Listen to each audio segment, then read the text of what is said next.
Okay, good morning. So, I have passed out the attendance sheet. Please mark your attendance and put the sheet on the table. We are going to talk about chapter number 6, which is force and motion 2.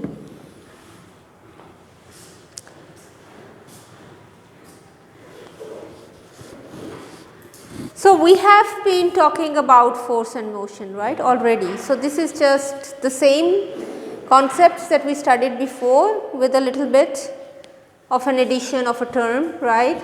So, we have studied force, we have studied motion, and we talked about the Newton's laws, and we especially solved problems relating to F is equal to ma. So, this is a very small and simple equation that relates force with motion. So, whenever you apply a force on a body, it produces an acceleration in that body, right. So, we are familiar with this. Okay. Now, let us look at page number 117. Get printouts, right. It is better to study from printouts rather than from the phone, okay, because it is not good for your eyesight. Also, you can concentrate better on the printouts, right. You can get them at the price of the photocopy from the S Block photocopier. He has them, okay. You are done? Yes. And so, page 117, let us talk about friction.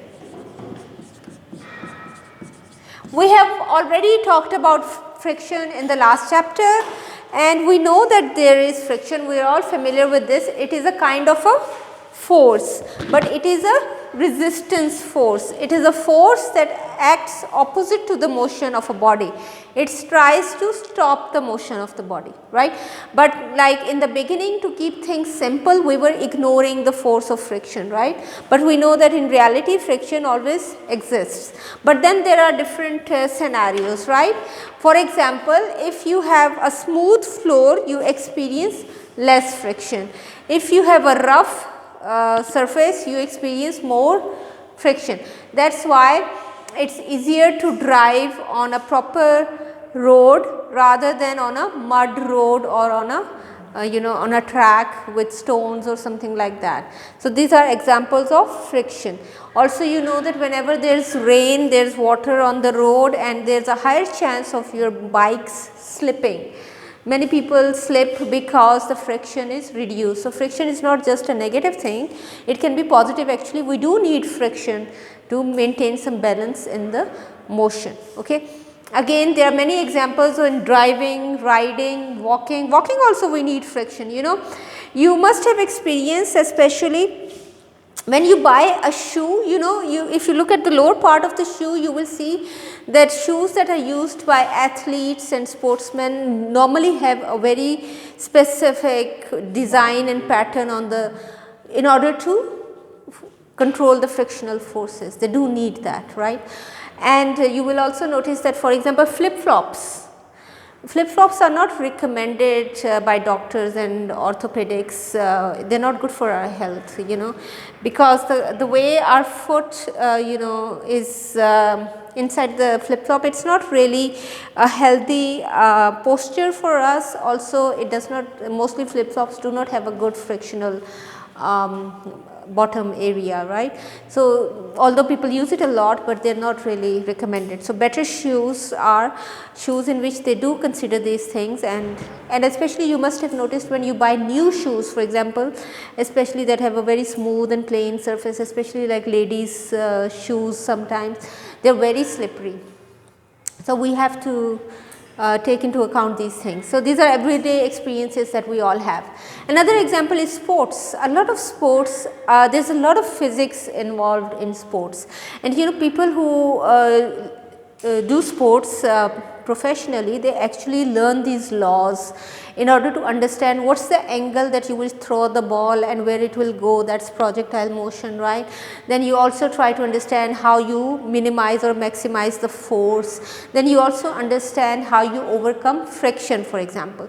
So these are many different examples and from everyday life that we have all experienced in one way or another, and sometimes we are doing it unconsciously, but then when you want to refine your skills, then you always have to keep these laws in mind, and then you can improve your strategy and your technique and you can obtain a better result.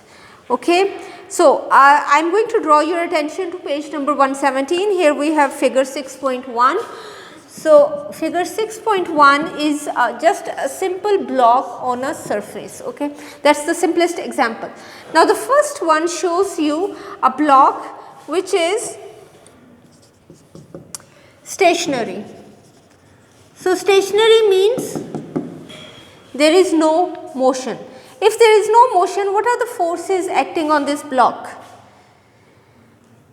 There is no external force applied, the block is just sitting there on a table and it is stationary, it is not moving. So, what are the forces acting on this block from the previous chapters that we have studied?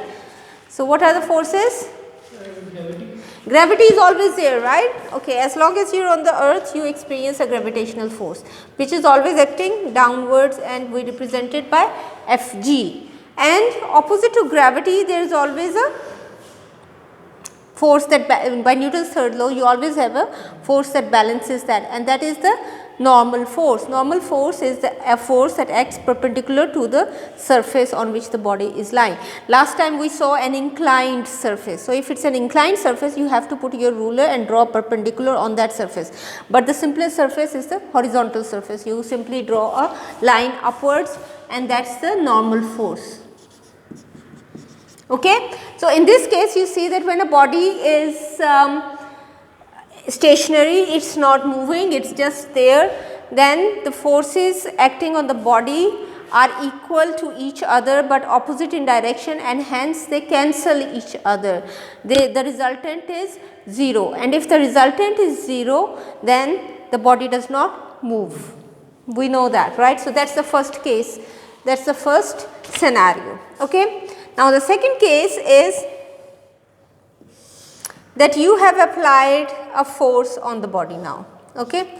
So, in this case you already had these forces Fn and Fg, but you also applied an external force and you are towards the, let us say, left direction. Okay. So, you are maybe pulling the body. Okay.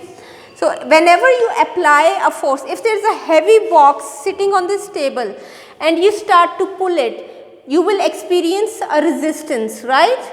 It will not be easy. So, you will experience a resistance, that resistance is called friction, and in this case it will be opposite to your applied force. So, it will be in the opposite direction. We represent it by a small f and we are going to use a subscript s. So, Fs is called the frictional force, but S here means static. So, this is static friction. Static why? Because the body has not yet started moving. The body is still not moving, because you have to make some effort to actually make a body move. So, when you start pulling it, it will resist for some time. What will happen then? You will try to increase your force, hai na? If you are applying a force and trying to pull something, it is not moving, then you try to increase your force. When you increase your force, as a result, by the Newton's third law, the frictional force also increases. Okay. So, that is the third case. So, the third case will be that the body is again sitting there with the vertical forces balanced. Since there is nothing happening in the vertical direction, these forces remain balanced. You are trying to pull it here and you are facing a opposition force which is a static friction, and in order to overcome that force you increase your own force F, and as a result you will notice that the frictional force also increases. Okay. So, this will happen in figure C and figure D. C and D show that you are increasing your force and the frictional force is also increasing.